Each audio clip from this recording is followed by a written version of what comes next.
อ่ะมาฮอดจักโบกแล้วมักเดี๋ยวนี้4ป่ะ5เดี๋ยวนี้5:01 นาทีเนาะเดี๋ยวนี้เนาะเขายังออกบจากเมืองแม่ซ้ำอยู่บ้านนาดีเนาะรถมีปัญหาเนาะโอ้อันตรายมื้อนี้รู้สึกว่าคำตึ๊บเลยมื้อนี้เนาะ2 4 6 8 10เหลืออยู่ที่10 คันเนาะ2 4 6 8 10อันนี้เนี่ยมันหม้อไฟตายเนาะได้ลากไปฮอดพุ่นเนาะเข้าไปฮอดบ้านพุ่นกายนาดีไปอันนี้มัน TS อย่างระเบิดถือว่าโอเคเสียเวลาอยู่นี่3 ชั่วโมง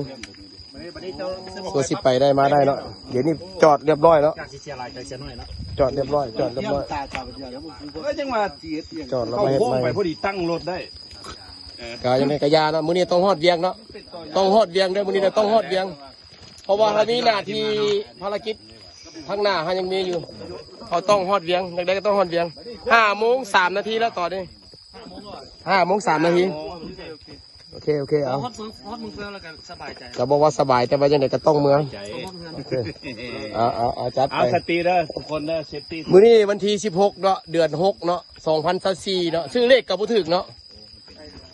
ได้ออกใหญ่มาเลขออกตัวข่อยชื่อบ่ถูกเขาละมาบ่ของไผบุญละบ่ฮู้อุทัยวะจักโหลหรือมัน5 โล